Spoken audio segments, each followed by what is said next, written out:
You ready? Yeah. Let's do this, Papa. All right, so smiles at the camera for 3 seconds and then I will introduce us. Welcome, welcome, welcome. You are now tuned in to Life Lessons in Lattes, Men Edition. I am your host and the creator, Lanisha Porter.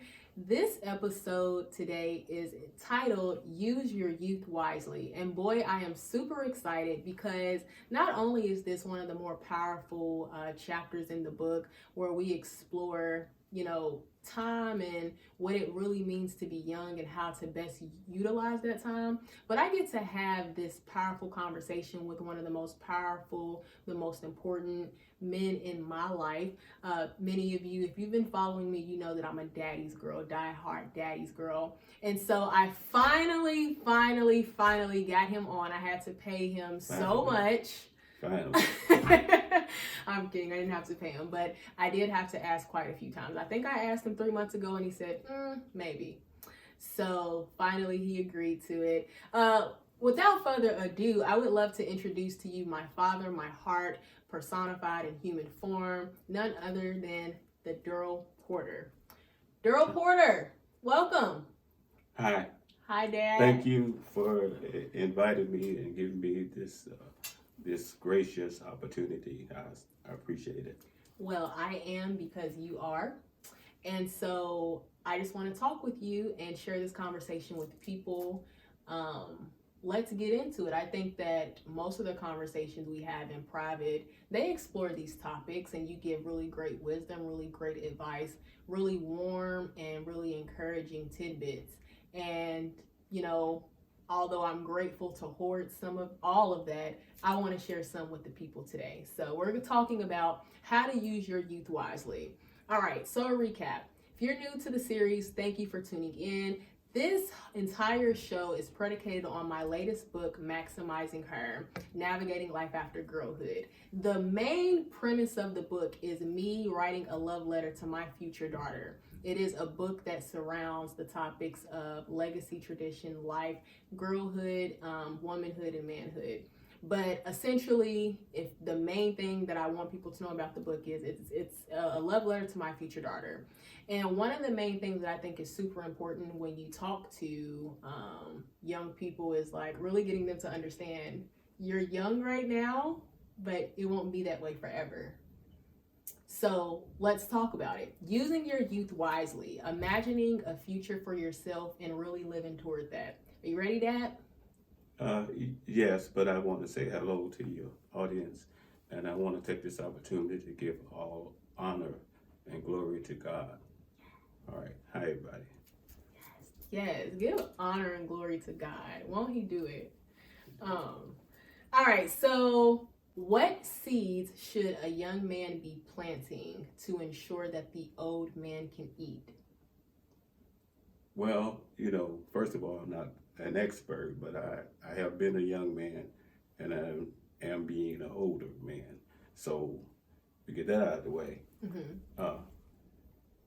when young men are young and energetic, they need to take that time to nurture their seed and be productive and be mindful and be an audience, to be an open-minded audience to older people who can share experiences with them. But at the same time, they need to be really paying attention to, getting the work done, get the education, being disciplined, and use that energy. And I can't express this enough. Put it towards your education. Put it towards respecting your parents. Put it towards your growing yourself and developing yourself. Coming home early, doing the work, so when you get to be an older guy, then at that point you'll have the wisdom, but you probably won't have the same vigor, the same strength, same energy. So apply the energy when you're young for as long as you can. That would be my answer to that question. You knocked that out the park, Dad. don't know about that, but you did knock it out the park. And I think one thing that I will say is I think it helps you to be empathetic to other people when you can identify your own privileges in life. And one of the privileges that I have been, that God has blessed me with, is having older parents and having a father, a very strong paternal presence in my life, who has been able to identify for me, these are the things you need to do to be successful.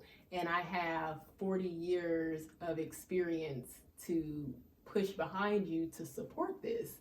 And that's right. You have always told me growing up, and if you've read my first book, Things I Never Talk About, it was books over boys. Like, you told me Webster's Dictionary was my boyfriend.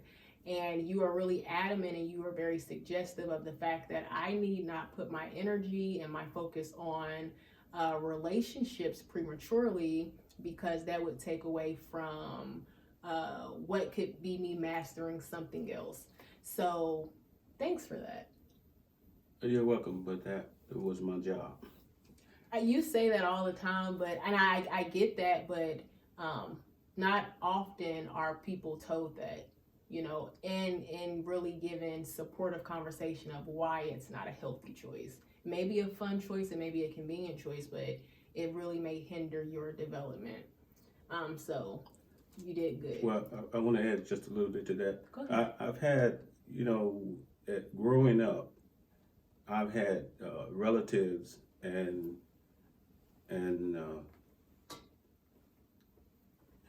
I don't want to put people's business out there, so I would just say I had relatives who, at a young age, they chose to be dating at age 12, age 13, age 14, and what I have found out, just being younger, is that it really hampers with educational efforts, because as 12-year-old, you don't know what you're doing. You really don't know what you're doing.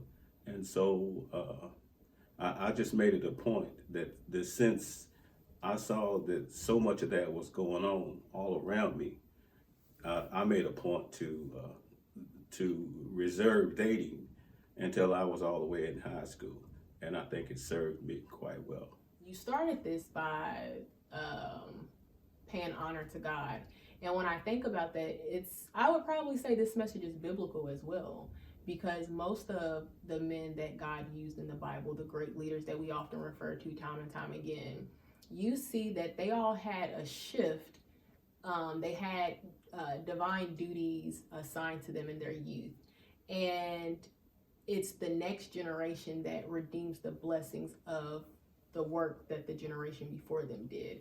I think we see this so excellently with Moses. Like, granted, Moses started later in his life, right? But during that time of him being younger, he was being prepared. He was being exposed to the conditions of the Israelites, and also he had the privileges of being raised as an Egyptian. So with all of that experience, he was really being prepared to do a job that God would call him to do. And once his shift was over, it was now passed on to Joshua and Caleb. So you see it time and time again that people are tasked to use their time, and it usually happens in their youth, to do great things, right? So it's also biblical, I would say. All right.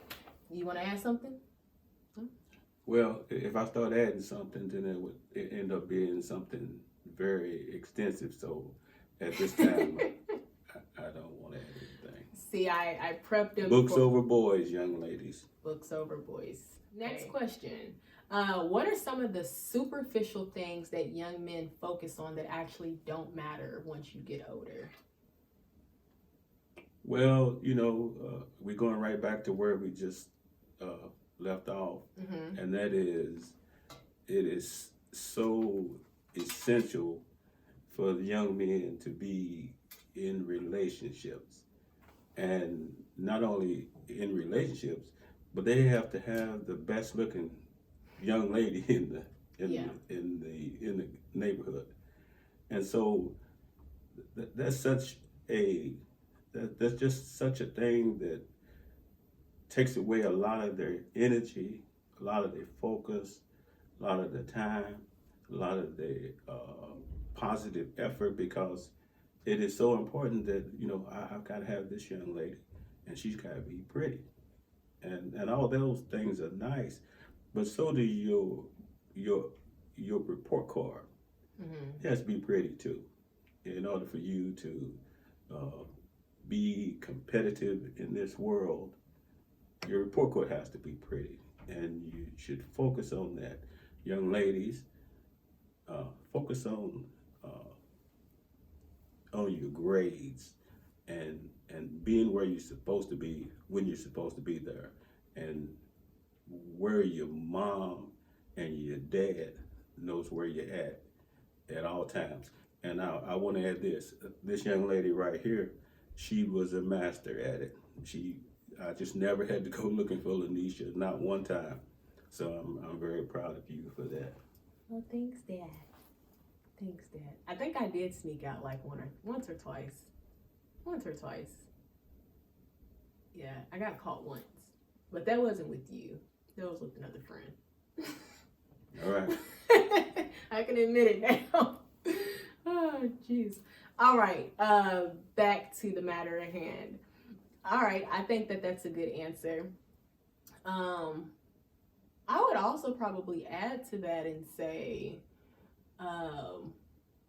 as I mentioned in the book, I think young women, the privilege that we have is, right, being young, being pretty, things being firm, we have assets, and, we take advantage of that. And I think that sometimes you can rely so much on your outer beauty and, the access that it may afford you. But I think it's really important to develop and really focus on inner beauty as well. And what I mean by that is, the virtues that you may or may not have as just a human being. And to me, I became aware of it when I was at a party once. And I just took a sweeping glance around the room, and I just realized we all look the same. Like, obviously not, details, like our details weren't the same, but collectively we look the same. We all had the same kind of hairstyle, makeup slayed, we all look nice.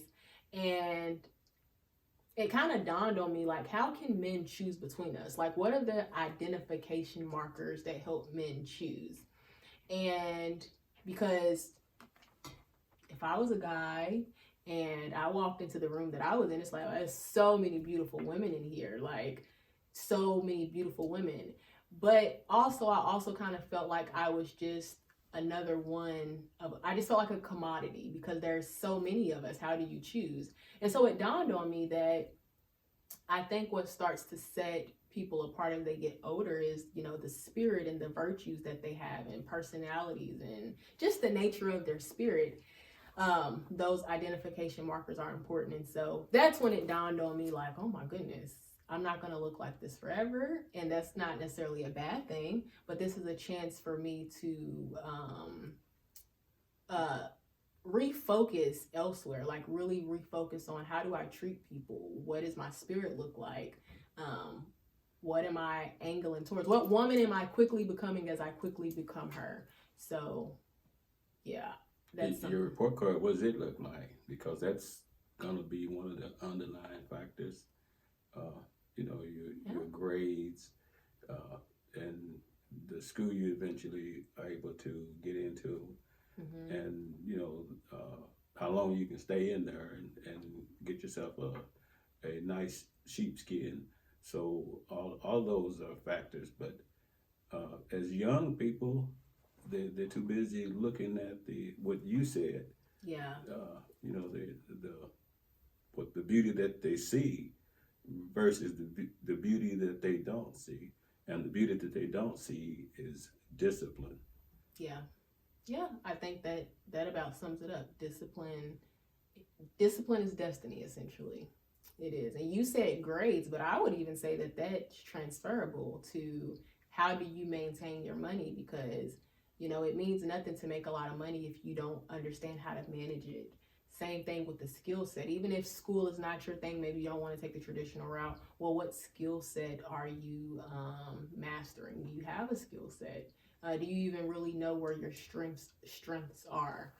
So those are some of the things that I would say young people probably tend not to focus on, because it just doesn't dawn on them that you are in a race against time and you are quickly becoming what you will become. All right. Next question. You ready? In what ways did you not use your youth wisely? Having wisdom on your side now and having the gift of hindsight, looking back, how did you not use your time wisely?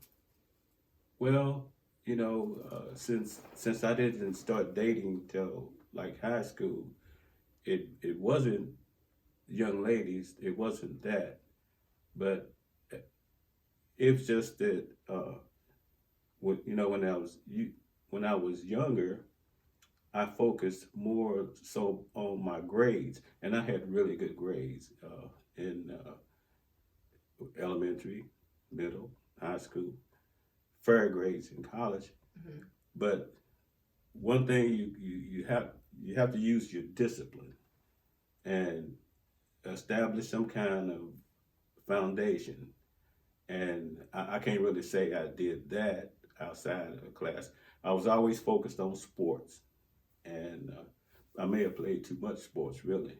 Really? Yeah, because when I went to uh, high school, I played football, track, and then when I went to college, I played football and track. But some of that time I should have set out one of those sports and focused on grades, because in college, at University of Louisville, it was a little bit challenging to me.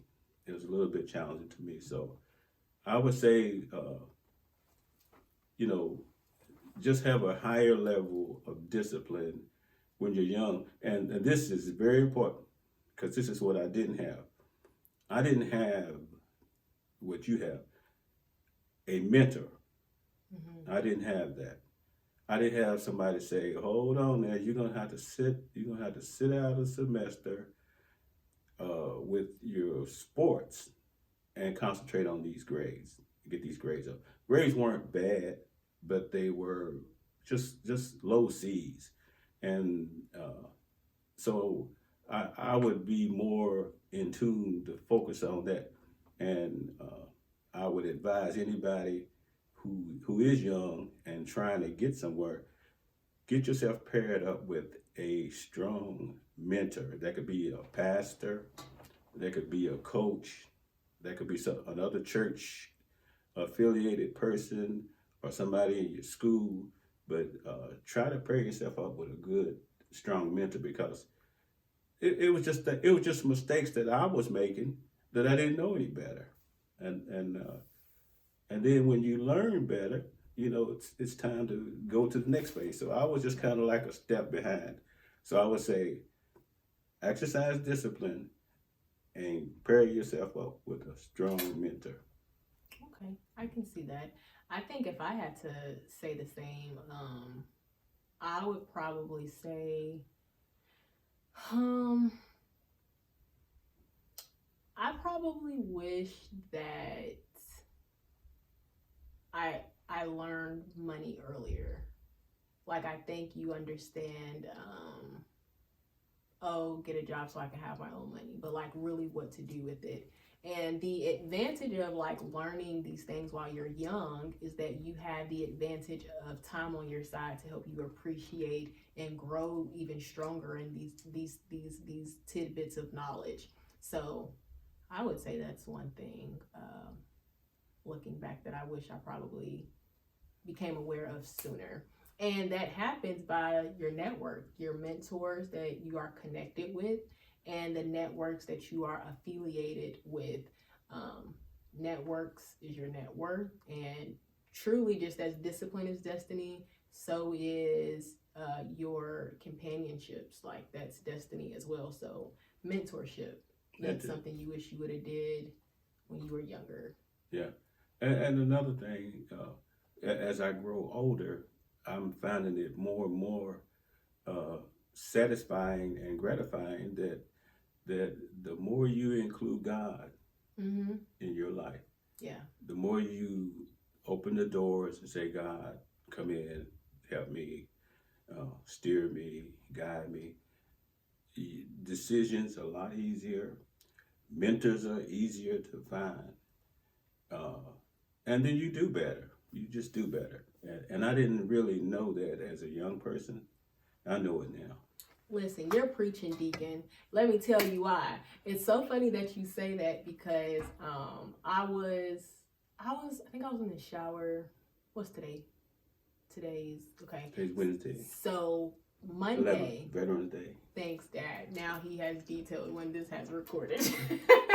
Shout out to all the veterans out there. Thank you so much for your service to this country. Yeah, exactly. We are indebted to you. Thank you so much for securing our freedom. We appreciate that so much. Happy Veterans Day, guys. Happy Veterans Day, guys. And ladies as well. Yes, absolutely. Happy Veterans Day. Everyone that has fought Thank for you this for your country. service. And I was just in the shower, and I just felt this overwhelming wave of gratitude that came over me, and it just felt like anything that I was worried about, let it go, because God is going to make a way. And if it doesn't happen how I thought it was going to happen, that's probably because that's not how God wanted it to happen. And I really just felt like I was resting under the Most High. Like, I was fine. You know, I had so many things going through my mind that day, just questions I was trying to figure out, and I was just like, I'm fine. Like, I am fine, and I get it. But I say that to say, just in that moment of that glimpse of looking back and realizing, look at how many other times you've been here, you were worried, you turned out fine. This is the same thing. God will provide. God will provide for you. He that dwelleth, say it. Yes, he that dwelleth in the secret place of the Most High shall abide under the shadow of the Almighty. And when you really get that into your spirit, you learn to let things go. Same thing with mentorship. God is wonderful like that. He will connect you with whoever it is you need to be connected to for the destiny that he has for you to come to be. He will connect you with the right opportunity. So when you feel like, oh, I've started too late, or I don't come from privilege, or there's this gap that I have to close. How can I close this gap? Don't worry about that. God is going to provide the answers. He will bridge you over whatever link you feel is missing. So yes, you are completely right about that. God will provide. God will provide. So just go to sleep and tell him what you need, and then go to sleep. Yes, and just imagine, like, what if you get that in your spirit when you're young, to trust and to rely in God. Wow. When you really understand that he is your refuge and he is your fortress, right? Wow. When that confidence just appreciates and it compounds year after year of you being in the Word and you really coming to know God, you're gonna be dangerous as you get older. Mm-hmm. Yeah. Truly wearing the full armor.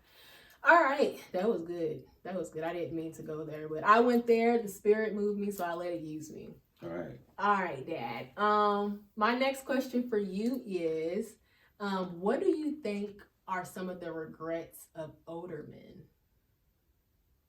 I will say, a quote that sticks out to me when I ask this question is, I believe Muhammad Ali said it, and I hope I say it right, but he said, if a man who is 50 looks at the world the same as he did when he was 20, he wasted 30 years.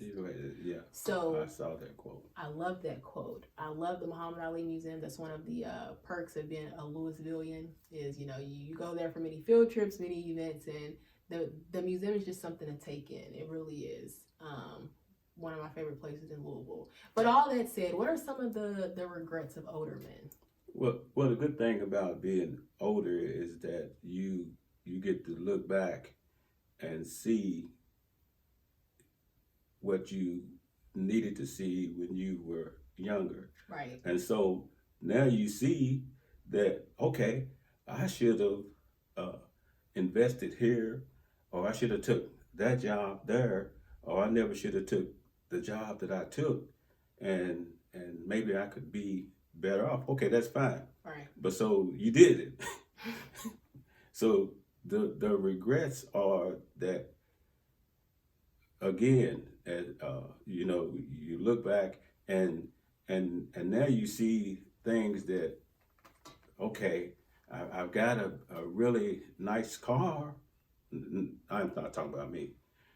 I got a really nice car, but now I got to find a way to get this thing paid for. And so you look back and say, I should have done this when I was younger. I should have invested younger, or should have taken more time and ability to focus on that. When, for instance, if I had a really nice home, we had talked about this before. If I had a really nice home, and as an older man, a really nice home is a really nice home, but it takes a younger person's energy to maintain that home. Cut the grass, keep up the maintenance, keep up the bills.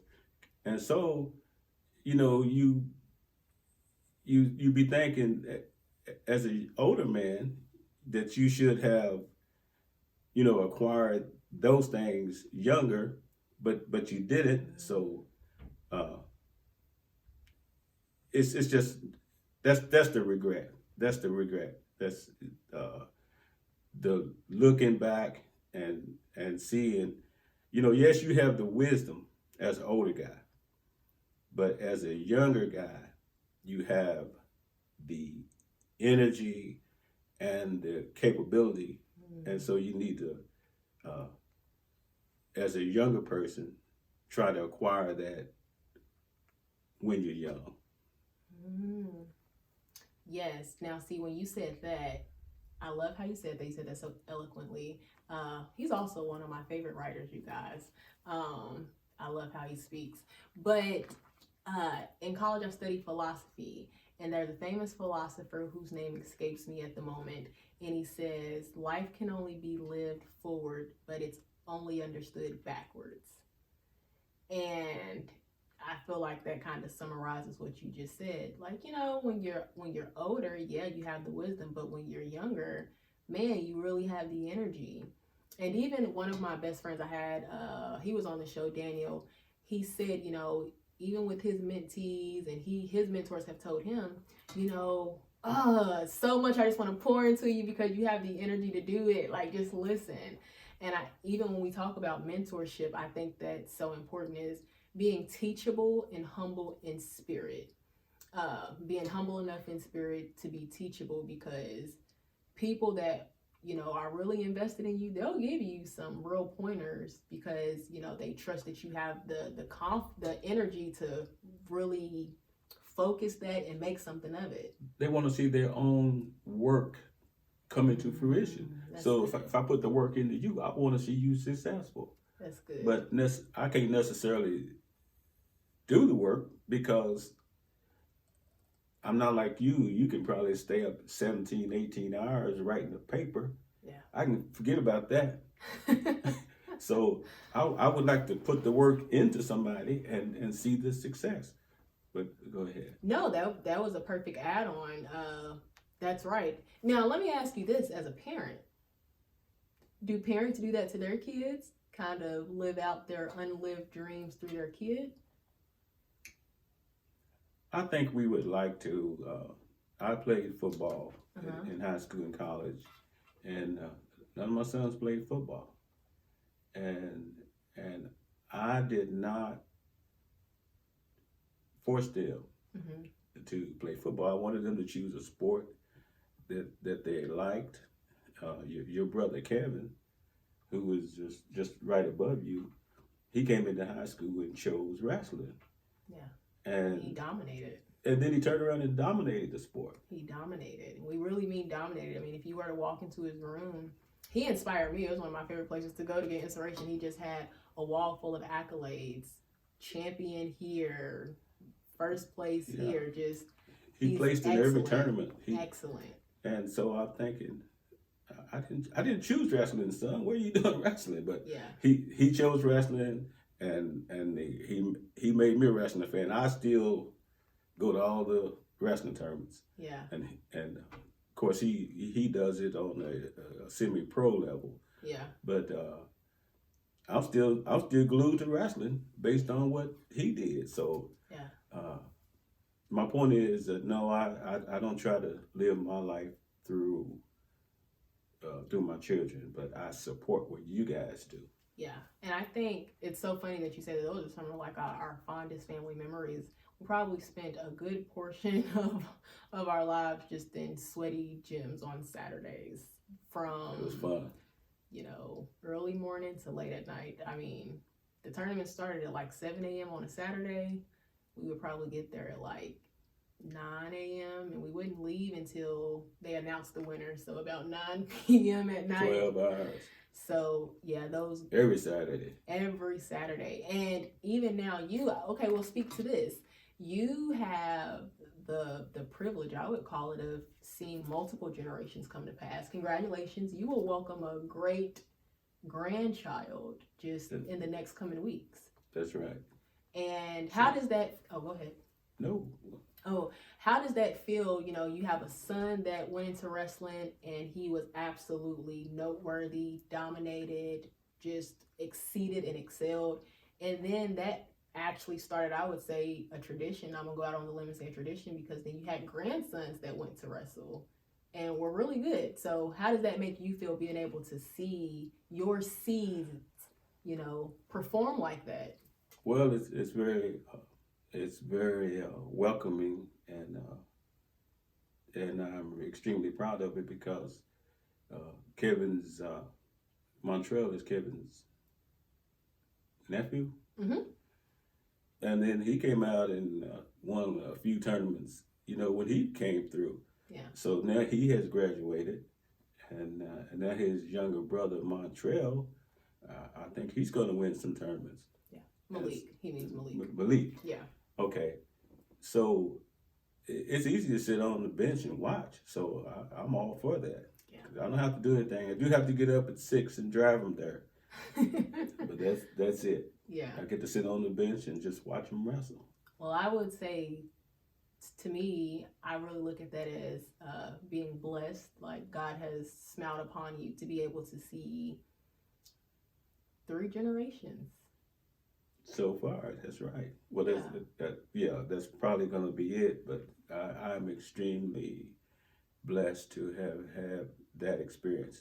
So wow. I'm grateful, and to God be the glory. Absolutely, I would definitely say that's blessed. You have been able to see the plans that God has had for your seeds. So that's something that I hope for. I really do. Well, I hope to see that many for you. Thank you, Dad. Thank you. Also, when you reverting back to what we just talked about, what are some of the greatest regrets of older men? I think that, and this is probably just the philosopher in me, but I'm always asking myself questions about the future and really trying to influence them in the present. Like, what can I do to influence this to be this way down the line? And one of the things that I don't want to happen when I'm an older woman is saying, I wish I enjoyed it when I had it. I wish I realized how good I had it when I had it that good. So I really try to take advantage of my health. I know you're a big advocate of this, taking care of yourself, exercising. You, to this day, you still exercise every single day. And most days. Yeah, most days he's up and at it. And I like to take advantage of those things. More importantly, I like to take advantage of the fun that I can have while I have these freedoms. So I know a lot of people say, you travel a lot by yourself, but why not? Why not? Because I think as you get older, you might feel like, what the heck? I'm in the comfort of my home. I don't want to go anywhere. And so I just want to be able to say, when I was young, I saw the world, had a great time, And tell my kids now, you go see. Tell me what you see. Tell me what's different since the last time I've been out there. On that note, even now, would be year 11, but myself and four guys that I went to high school and college with, and so we stayed together in a small knit group, and we decided 11 or 12 years ago that we would take a trip every year. Yeah. And we would go to we would use October before it gets too cold, and we would go to an NFL city, and we spend the weekend, and then we've gotten up to, it's like 5 days now. We just gone. Wow. And we made that pact for reasons you just said, is that I don't want to be, in my 70s, 80s, and can't get up these ramps at the stadiums, can't climb the stairs, can't walk the walks, and say, you know what, back in the 2020 or 2017 or 2015, 2010, I think is when we started. Mm-hmm. We should have went and did this and did that and did this. Our trip this year was going to be Denver, and because of the COVID-19, we elected not to go. But some of the guys went on and made a mini trip to Nashville, and I had some things going on around here, so I didn't go. But we always go, have a good time. We've been to a lot of the big cities, and they've been to some of the bigger cities because I couldn't go every single year. But we made that pact. You do things that you can't routinely do, and you won't probably get other opportunities to do it. So we do those things, and we look forward to it, and our group is getting bigger every year. Yeah. So if you don't mind me asking, I want to get a little deep here. First of all, I think that's beautiful. I think that you have to have things like that in life because it gives you something to look forward to, and it's something to help you enjoy the time as it passes, because the time is going to pass. So I'm really happy that you do that. I really am. And you said 11 years that's been tradition. Yeah, 10 years we had our 10-year anniversary last year, and we were in Philadelphia. And the thing is, I have never been to Philadelphia. And so there's so much going on there now. And I look back and say, oh yeah, I remember that. I remember that statue. I remember that whatever. So, and the food was great. Yeah. So it gives you an opportunity to enjoy the things that we certainly couldn't do when I was, first of all, when I was raising you guys, because the money was not there. And second of all, things I couldn't do when I was a child, because we grew up very, how do you say it? Very, modestly. Yeah. How do you say? You have an elegant way of putting it, but it was that. We were just very, underprivileged, modest. Yeah. Yeah. That's before you came along. So when you came along, you did better than me, but you were still, what is it? Underprivileged, modest. Oh yeah. We still had our limitations. Yeah. There we go. For sure. But so now we still have them, but I can travel. I can travel now. So getting better. It's getting better. All right. No, I'm happy. I'm happy for that. And what I want to ask you is this: as you are blessed with more years, is it scary seeing the world change from what you once knew it as? Very much. Yeah. Yeah, it's, as underprivileged as we were growing up, we never had to worry about walking down the street and getting killed. We never had to worry about locking doors with somebody coming in and stealing something. So it's we live in a different world. Yeah. And we need God with us. I can't put enough emphasis on that.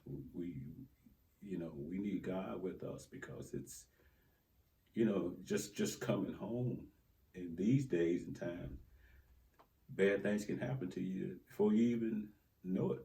You don't have to be the target. It's just so bad. So yeah, it's bad. Well, what I mean is, and if we can just get a little bit deeper, I just want to really inhabit myself in your experience at your age. My question is it scary more so in a personal sense of realizing how quickly time is escaping you and wondering how much time you have left? And also realizing that basically time is pushing you out of the way to make room for a new generation. Do you feel that?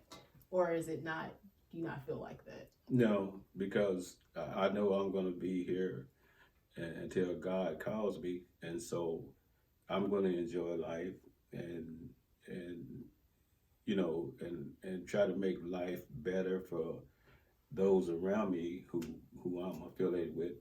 And so I'm time, you know, time doesn't scare me in a negative way.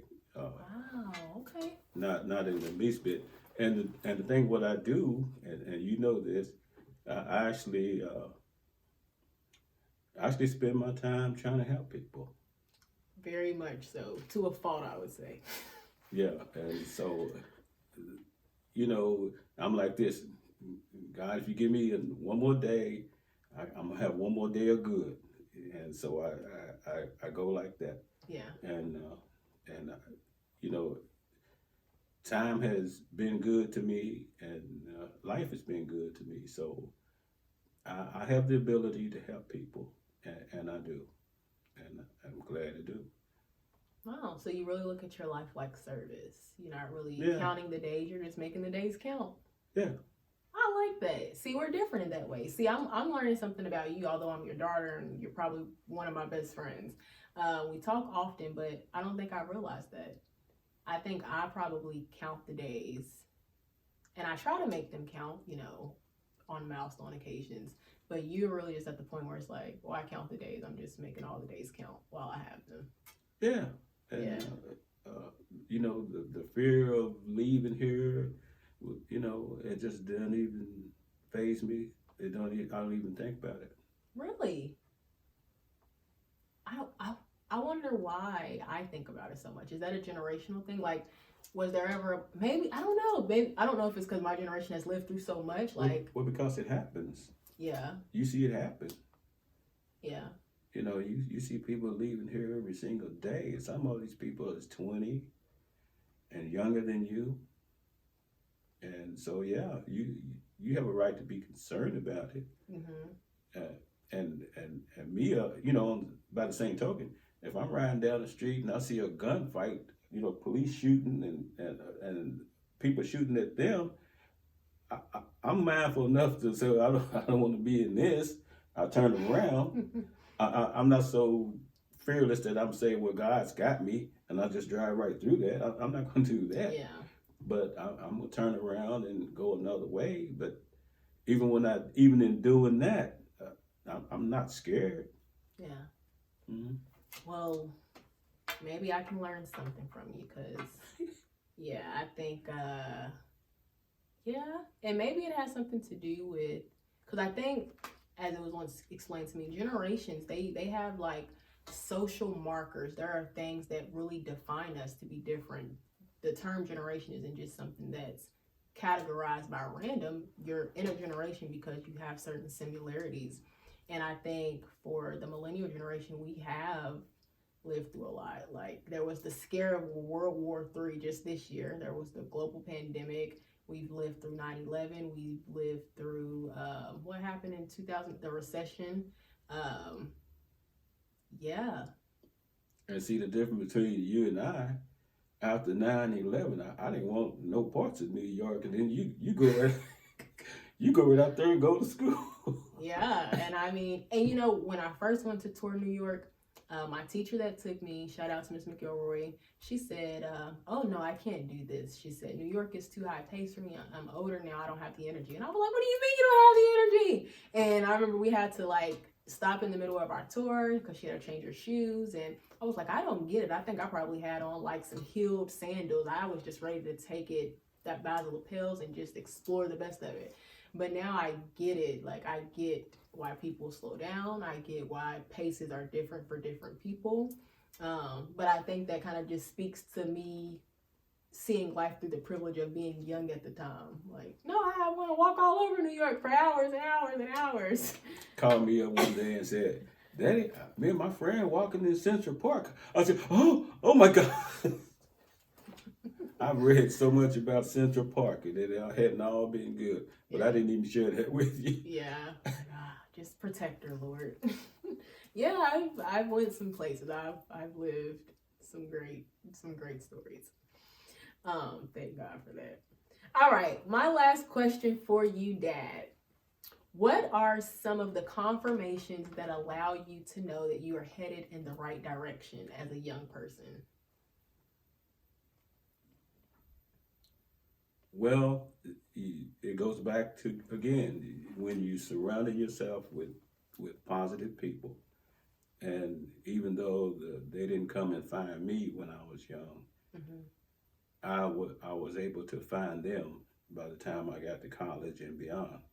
And so the thing is, when you have a mentor, this is important.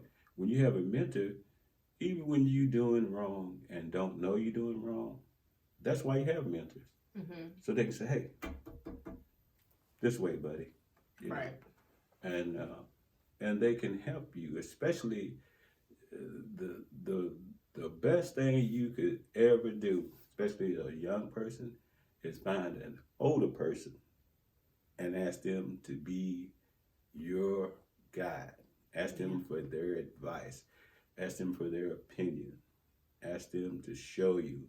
Because they, if they know you, they want to see you do well. And if they've been injured by going down 28th Street, they're probably not going to send you down 28th Street. Right. They're probably going to say, no, don't go that way. Let me show you the way. And they'll show you a better way. And if you respect them and do something for them, if you can find a way to maybe take them a gift, or if you know the guy needs a drink of water, give it to him. You know he needs a hamburger, give it to him. Spend the money, because that person can save you years of grief. He can save you years of bad decisions and everything else. And that's the way I try to treat life. That was a powerful point, Dad. That person can save you years. Oh yeah. Yeah. Save you years of your time. Yeah, it's almost like I call you my cheat book. I call you my life cheat book. It's like, let me just call my dad and see how he would advise this situation. Well, one of the things for me that I think, while I know it is important to have mentors, it's really one of those prerequisites for success. Like, if you want to be successful, you have to find a mentor. I also think something that's important, it's a struggle. It just is flat out a struggle, is knowing how much you should believe in yourself and listen to the voice inside of your heart, especially when it's an assignment from God, right? Sometimes that means being disobedient to people if it means being obedient to God. I definitely think you should have a confidence rooted in that, being able to listen to whatever God is telling you to do. But I also think you do have to humble yourself enough to listen to those that have the wisdom to get you to where it is you want to go. And I know for me, there's something I've struggled with. I've had mentors that are like, I think you should pursue this educational program. No, I think you need to go into this industry. No, I think you need to do that. And I've really had to vacillate between, I'm young, so let me listen to them because they could know about something that I don't know about because they've traveled these roads. And I've also struggled with, but I really feel like God is calling me to do this. What would you say to a young person like me who's kind of struggling with listen to myself, listen to other people, while I'm trying to be mentored? What do I do? Well, taking the advice from the advisor. All right. So that doesn't mean necessarily you have to put that into practice, Mm, but at least you're armed with it. So that's good. you know, you still have the overriding decision. So don't worry about it, and feel free to ask somebody else. Yeah. Yeah. So That's perfect. I Okay. don't know about that. No, I do think that's perfect because I don't know where that comes from. I don't know if it's like being raised by, a strong father and, respecting that authority, or if it's being raised, in a southern place.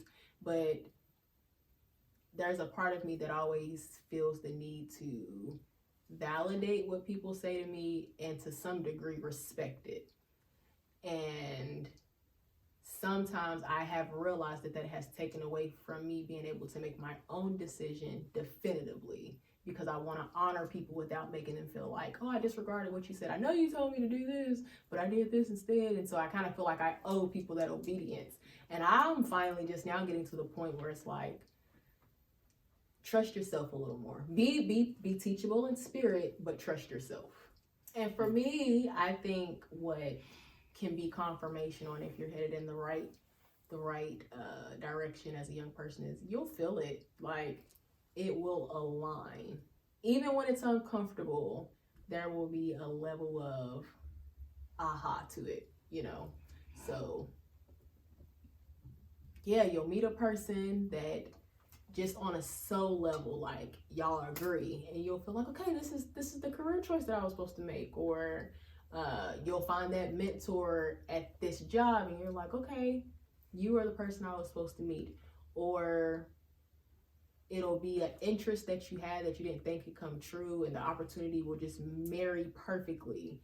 And to me, though, all of those things are a culmination of like confirmation of God nodding his head and saying, yes, my child, you're listening, keep going. You're afraid, you don't really have a steady guide, but keep going. I will provide for you along the way. So to me, that's confirmation. Just looks like a lot of different things, but you have to feel it. That's the thing. The confirmation is felt, and I think it's God given. But in order to know that it's God, you really have to be in your word and understand what's of God and what's not of God. So, And you can, some you find a trusted confidant. mm-hmm. Well, know that everything that person says to you or suggests to you is not necessarily what you wanted to hear.